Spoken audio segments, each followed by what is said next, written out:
call my ancestors. Knowledge, wisdom and overstanding must be gained to attain food, clothing and shelter. Once gained, justice, freedom and equality, you can gain love, peace and happiness. I'm professed to manifest whole words into living flesh. Peace, God.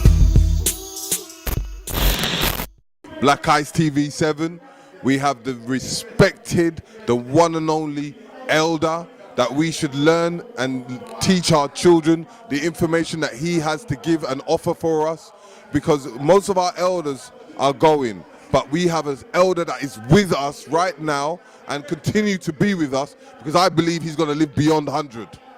But but I know that this is Baaba Heru, and his presence is very vibrant. Baaba Heru, greetings. Thank you, sir. Now, we want to know all this, some of the travels that you have made and some of the information. And there's a question I really want to ask you before I start, because I always ask everyone in the forms of Kemetic science, is that, does the heart think? And how can we describe it in Kemetic science? As Heru, we know that the heart, the ebb, is the seat of your will. And so we cultivate the intelligence of the heart in order to receive our direct guidance from our ancestors. Remember that while all of the other organs are taken out of the body at the time of death in Kemet, the heart remains, because that's what you have to take to judgment. But Judgment Day is not just at the end of life. In our legacy, Judgment Day is every day. So we are challenged to keep our heart as light as a feather in order to overcome regret, anger, pain, enviousness. These are the commands of our heart, to stay as light as a feather, to follow into the ways of Mayat. You see, all of us coming into this resurrection recognize ourselves as Heru. And when you know that you are Heru, you only have one job to do. That is to serush Ma'at, to restore Ma'at.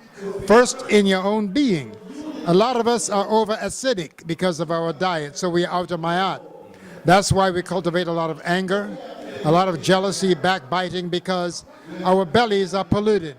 So as we begin to clean up and fast and cleanse our temple, we will begin to come more into the center, and we will begin to have greater access to the heart. And remember, we have the heart of the reproduction system in our pelvic. We got the heart that pumps our blood in our chest, and we have the heart in our pineal gland. You see, so we have at least 3 major centers in our divine temple, because the heart is the core of being. That's why we call it in Spanish corazón. You see, that's right, tua untara. So, you know, I'm trying to let people have a more of an education of, like, even on the Kemetic science level, because, you know, what happens is, because they've learned through the European-centric way of having a concept and a forms of belief. And when you try to describe something out of even the Afrocentric ways, it's very hard for them to able to understand, because they read things in a form of literal sense. So I just want you to give us a little description on how to explain the forms of Kemetic way. We have to remember that our stories, what they refer to as myths, are symbols. To be a symbol, it must have application in the lives of the people who created it, in spite of the passing of time. That's what I said, that the Osirian story is a story of African people. Osir was cut into 14 pieces. 14 nations sat down at the Berlin Conference to cut Africa up into 14 zones of European influence. It said that the body of Osir was put in a coffer and sent out to sea, where it got caught up in the roots of a tree on the Isle of Byblos. The coffer is the slave ship. Byblos is the Bible, in which we have been trapped for all these years. And we are in the Bible because there's so much African wisdom in there that the Shemitic shepherds got from our farmer gardener ancestors of the Nile. So we see that as we see today, we are coming full circle. Because I always thought that it was unfair that our Hebrew brothers kept on banging so hard against Egypt when it was the very seat that gave so much to their ancestors. So now we are re-establishing our union once again, our unity, so we can serve our community in our own spheres without battling each other. Because who is to be the Hebrew Israelite will be the Hebrew Israelite. One thing about the Kemetic legacy, you cannot be converted to this. You've got to feel it, and you've got to be called to it from within your own heart. That's what I have to say about the claiming of this legacy. So these myths, these stories, are ways in which we can identify who we are, and many of them are very prophetic, because the one I just told you about Asar, that's a prophecy. And I said that Asar, as I said before, is Lord of Amenta, which means the principle of resurrection that Asar represents is taking place here in the West. And that includes all our brothers and sisters in the so-called diaspora, all right, in so-called exile. And many of us, even though we may be at home on the continent of Africa, many of us are in exile in our minds because we've embraced the patriarchal system of sheep herders and desert wanderers. And it's time that we reclaim a Kemetic culture where we honor both the mother and father aspect of deity. That's why we say Tuau in Torah. Praises to the divine mother and the father of all creation. We can never invoke the name for the divine that does not include the mother, because that's African culture. Okay, so in future references into going into that form of what's happening today and how we can move forward in a Kemetic science way, how would we go around that? The first thing we are called upon to do is to establish Ma'at within our own consciousness. And we can approach that in several ways. But one of the main ways is to deal with our body temple. Most of us in this culture are acidified. Most of our ancestors in the islands were conscripted to cut sugarcane. Sugar is an enemy of African people. We get so much diseases from sugar, excess sugar. Also starch and flesh foods. So we have to begin to go to the green, because green is a sign of resurrection. And green, the chlorophyll, is the blood of the plants. And we need to put that into our system. We need more greens in our system. Because once we do that, we will come into Ma'at within ourselves. And then we'll begin to relate to each other from a cleansed temple point of view. Because the body is the church. The body is the mosque. The body is the temple. The body is the cathedral. The body is the holy ground. And that we've got to bring into order. We cannot go to heaven in the pews and go to hell in the kitchen. We cannot go down to the kitchen after church and eat a whole bunch of sugar cakes, chitterlings, a whole bunch of macaroni and cheese and things that make us disease. If you tell me that Jesus was a healer, and every icon that I see of the one that called Jesus, he's as skinny as a rail. So how can we say we want to be like Jesus and be obese? Obesity is ruining our nation because we are eating the wrong things. So we must come into Ma'at. And when we come into Ma'at, within ourselves, we'll begin to be able to have a more reasonable relationship with our brothers and sisters. We'll approach them in a spirit of love, in a spirit of helping each other, being there for each other. And that is how we will overturn the tremendous strain that we've been under, because we have not been in Ma'at, because we have not been in a Ma'atical society. The European likes to claim that he was the ancient Egyptian. And you know, we agree with him. He was an Egyptian, but he was never a Kemite. Okay? He gypped the legacy. And he put African culture in a thing that they call Egyptology in order to hide and mask the origin of a system that came from the stars to the Great Lakes region and from there to spread throughout the world. And all the religions ought to bow and give credit to the ones who taught their prophets, because their own books indicates that the ancient people of the Nile, the Africans of the Nile, were the ones who gave them everything that they got in terms of spirituality. including the bath. Hotel. Now he's kind of broke it down for me in the forms of history, the health and well-being, the spirit and mind. Now in the last part that we're going to talk about in the forms of economics, and I understand that how you make your jewelry and all sorts of kind of things to generate wealth in that format, in this physical realm. Just give us an insight on what you do in your shop and what you're about. If we are going to claim a culture, we must use the inspiration of that claim to begin to produce from the inspiration of that culture. We need artifacts in our homes. Everybody got a picture of Yeshua or Jesus if they're Christian in their homes. We need pictures of Heru. We need pictures of our own symbols. We need to be wearing our symbols. And that's one of the reasons why I do what I do. People say, who taught you how to do this? I say, well, it's in my DNA. But if I claim this ancient culture of the Nile, I must be able to produce from its inspiration.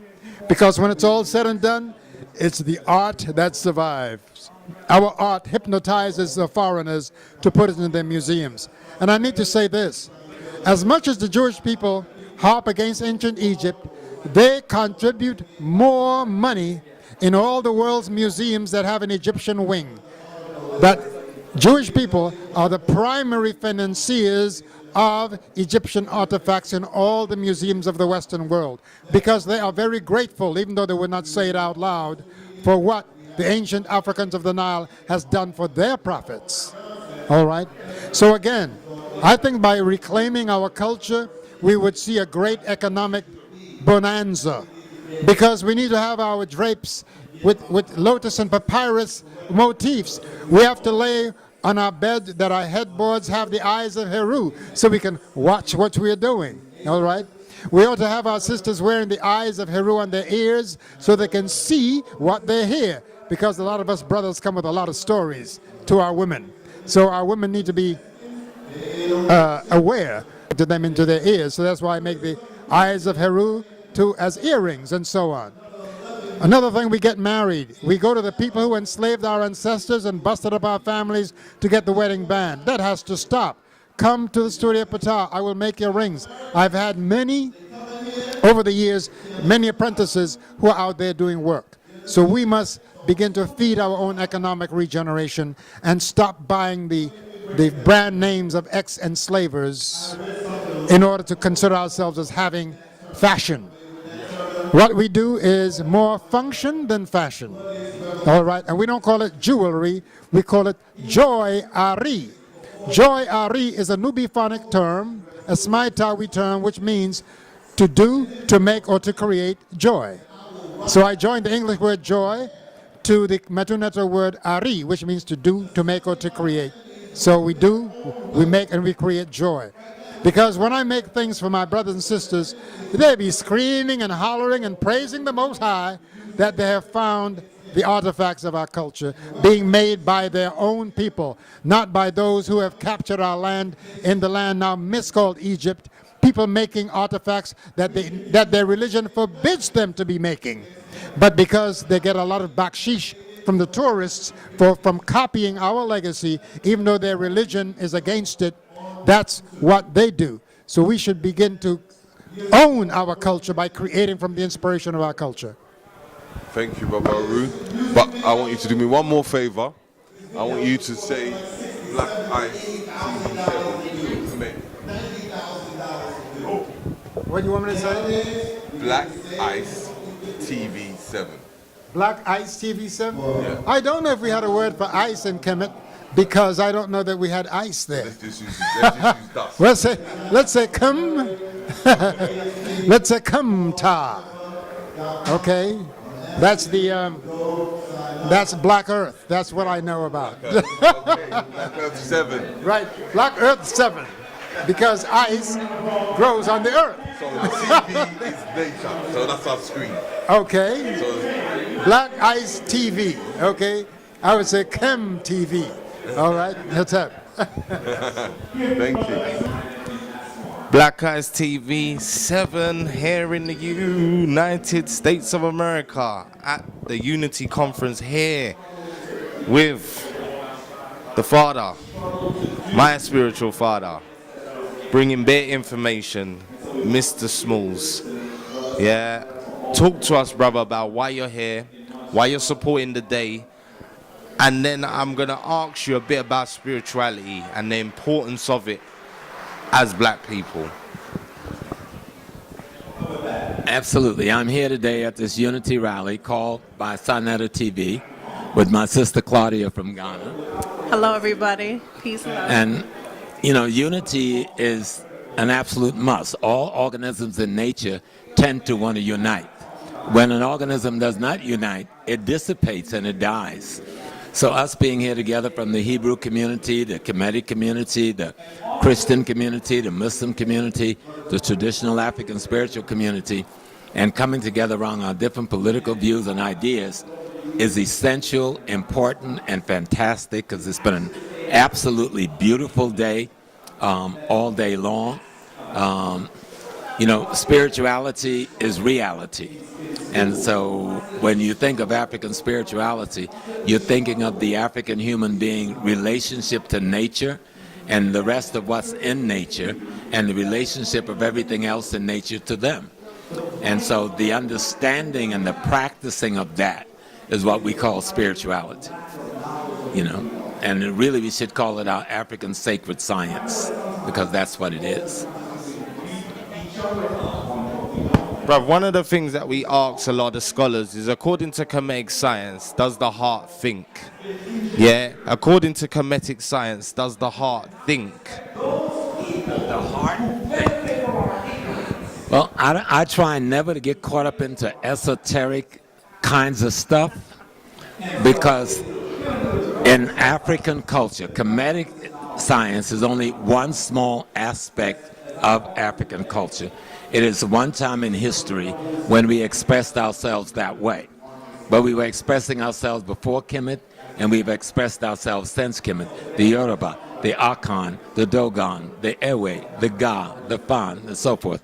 And in each occasion, what we are saying is that the only thing that exists is what we call the divine. And everything else, including us, is an expression of an aspect of that divine essence having this experience. That is the knowledge that has to be grasped.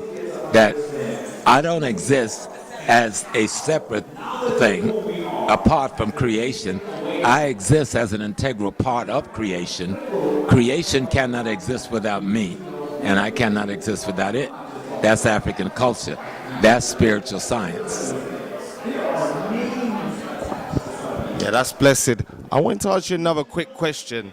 The other day you was on Sarnetta TV and you was talking about a story about knowing Dr. Abio Oyibo, Dr. Oyibo, and I never knew that you knew each other like that, and that you also built a plane. Yeah, can you just talk to us about how long that process took quickly? Back in I guess in the 70s, the Grumman Aircraft Corporation laid off a lot of its black engineers. Dr. Yibo was one of them. And Dr. Yibo and two other black engineers, one from Nigeria, I think the other was from the Southwest U.S. We got together at City College and created an organization called OFOPIT. And I was the vice president of OFOPIT. And it was African organized to participate in technology. And it is that organization that built the plane in the basement and the backyard of the three engineers. And we tried to sell that model to African and Caribbean nations as a trainer aircraft, and we couldn't get any to accept it. And what Oyibo did was to put in all of the safety features that Grumman had junked for economic reasons. They put it all into that plane. But we couldn't get any of our government to understand the importance of an airplane built by African scientists that they could begin to use to train their population and their pilots, and then advance that plane into a greater model in aviation. But the fact that we did it is what's so extraordinary. And Oyibo has gone on to deal with what he called Gagat, to explain No, what he explained was that what the white people is calling the unified theory is nothing but African spiritual culture. That's what he explained. See, if you get it right, if you get it wrong, you think he's replicating white folks' science. Get it right, he's telling white folks that just copied your science, and that's what he did. You know. Brother, it's been a privilege to have you speak to me. I know you're part of the proceedings, so I'm not even going to hold you up too much longer. To all of the family in the UK, you know, to Paula being up in Manchester, to Beanie down in Birmingham, to Doreen in London. Hey. That's all. And just to close out, just say your name and that you're watching Black Eyes TV 7. This is Professor James Small, and you're watching Black Ice TV. And speak up, sister. Peace and love, everybody. This is Sister Claudia Ya'a here, American-born Ghanaian. Nice to meet you all. I'm here representing my sisters in the community and representing Baaba Small, supporting him. And greetings to everybody in the UK. Peace and blessings, Hotep. And I'll probably be in the UK by December. Thank you, brother. Alejandro Ballroom. It is the day of the event. We're here with the man. Look at him, looking nervous in the chair. Sarnetta. Yeah? We got him. Yeah? Brother, as the man behind this Black Unity Conference, tell us, what is it you want to achieve at the end of the day? Like, speak to us about that. Yes, first of all, I want to say shout out to Black Ice TV 7. You already know what it is. Shout out to the Black UK that's out there putting in that great work.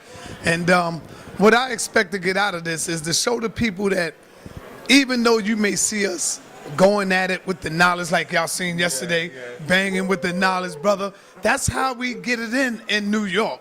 We are very passionate when it comes to the information because just like the Hebrews, whether we can agree with their information or not, they love their people and they are passionate when it comes to teaching their people. It's the same with us. The reason why we have these debates is because we are still trying to figure it out. Who are we as a people? So we really don't know who we are. We think we are Kemites. We think we are Hebrew Israelites. We think we are Muslims. We think we are Moors. So that's why we are the only people that you see still arguing and fighting over who are we at this time. We don't know who we are yet, brother. We're still trying to figure it out. So what we want the deepest secret, because everyone's asking, who is Sarnetta? Sarnetta is the entity that is trying to bring everything together. Whether it comes through war, when I say war, I'm talking about mentally, psychologically, battle. Whether it comes through the war, we got to sometime spark something in our people to make us think. And that's what I do. That's what the entity Sarnetta does. You know, I say things that may offend some people, but as they walk and they get back and say, well, damn, you know what? I remember Sarnetta saying that. People walk up to me that I met 15 years ago, and I see them now, and they said, Brother Sarnetta, thank you, brother. I still remember what you said 10 years ago, you know? So, yeah, man. Okay, so we're going to go even a bit more, as in the business mindset of Sarnetta. Yes. Give us the passion of what drives you, of what you do today. It's just the love that I have for my people. That's the whole thing. That's the bottom line. That's my big son right there behind y'all. One of my big ones there. Just one of them, you know. But the passion that drives me is just the love that I have for my people. And I love doing what I do. I remember when I first walked off of my job. I walked off my job about maybe 18 years ago to do what I'm doing. You see, it gives me more freedom. I can come in when I want, leave when I want, dress how I want, say what I want. I don't have to look up to no white man and ask him, can I leave the job? None of that. I do what I want. And when I did it, I was like, damn, should I do it? Because in one sense, I was afraid that my people would not support me. In another sense, I was like, damn, I'm going to be able to pay my rent. So I just said, you know what? I'm going to go all the way. I'm going to put 100% into what I do. And that's when I started doing it. And the people were showing the love. It was coming through. So I want to also shout out the Minister Louis Farrakhan. Whether You know the funniest thing about that? Go ahead. No, let me finish. Whether you may agree with his philosophy or his science, that's not even the point. If it wasn't for the Nation of Islam, the Honorable Minister Louis Farrakhan, I would not be the man who I am today. And why do I say that? I remember when I went to prison in 1995. I was a savage on the street selling drugs to my people, you know, doing that crazy stuff. So I really never had the time to really sit down and listen to knowledge and information. So by me going to jail in 1995 was a blessing. It made me sit down. A young brother came by the name of Shabazz and started hitting me with videos. Not videos, but tapes, CD tapes. Hitting me with Message to the Black Man. Listening to the minister on WBLS every Sunday morning. And that right there, just listening to him, the white man is the devil. The white man is this. And I'm looking at him, I'm like, damn, the white man the devil? And I started listening to the message, and it hit me right to the heart as I'm looking around the prison system, looking at these guards with black babies on their arm, with a noose on their arm as a tattoo. They would have tattoos of black babies on their arm. And I'm listening to the minister, the white man is the devil. The white man is the devil. I'm looking at the guards beat black people down. Just setting them up, beating them up, going into their cell, beating them up. The white man is the devil. The white man is the devil. And that's what really sparked me into this knowledge and information. You see, so I'm saying I'm giving all praise to the Nation of Islam, Minister Louis Farrakhan. Shout out to my brother, man. Yeah, that was good. But yeah, as I was saying now, you know, like the other day, last week, we had a reparations march, and we had one in the park, and we were supposed to stream Farrakhan, and we saw the effect of them able to try and destroy. They said that if we put it up, they're going to ban everything, anyone that's associated with him. So it shows me if a black man has an effect, what kind of information is he giving? So what kind of things does he do over here that people try to stop? The messenger, Minister Louis Farrakhan, he does a lot of great things that people may not see out in the open. All you got to do is just look at the fruits of the labor. Look at what's going on. When I walk by mosque number 7 and I see the babies out there, the young kids out there. You seen one walk by just now. You seen him? I didn't even know he was in the Nation, but I seen him the other day in regular clothes. And now he's here at my event, suited and booted in the Nation of Islam attire. You see? So we could just look at his offsprings, look at what his message did to the babies and to the youth. Also, I got to say this. Without me saying this, I know my people are going to say, how can you say that without mentioning Dr. Khalid Abdul Muhammad? Of course. That's the man that made me a man. You see what I'm saying? Khalid Muhammad is the man that made me a man. Shout out to Dr. Khalid Abdul Muhammad. Long live my brother. You know? Got to shout him out. He wants to ask a question. Come on, Richard. Yeah, I'm here with my man son there, and I gotta jump in and ask you this one thing, yeah? Yes, sir. Why is the black media so important in this day and age? Because I'm trying to do my thing with Black Ice TV, you're doing your thing with Black News 102. I spoke to Baaba TV outside. You know, we got Kalam over doing Talk with the Titans, but speak to the people about why black media is so important right now. Shout out to my brother Kalam, Talk with the Titans out there doing this thing. Great work, brother. Shout out to you. Black media is very important because we are the ones that's going to document our story. If we don't do it, nobody else is. And when they do it, they're going to chop it up, cut it up, and put it up the way they want. See, media is very important because we can reach people all across the globe. This is what the House of Consciousness been doing. You know, you wouldn't be here right now. You see what I'm saying? So this is why black media is important, because we got to go out there and tell our story. We could film what we want to film, and this is why YouTube is trying to really put a stop on black media. You know, they really trying to censor us. So you can't talk about religion no more. You can't talk about homosexuality no more.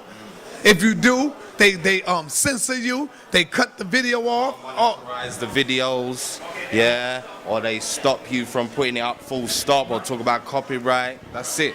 Right. So that's why it is important, man, because we got to take our own information into our hands and give out to the people. Y'all got to interview Minister Inky next. That's my brother. You already know. Yes, my brother. You already know. So. On my goatee was work. You see, all this is House of Continents family right here. That's it. Peace and Black Power family, House of Continents, Black News 102, Sarnetta TV, Sarnetta University. Shout out to Black Ice TV, Talk with the Titans as well. Shout out to the UK family out there. Peace. We love you.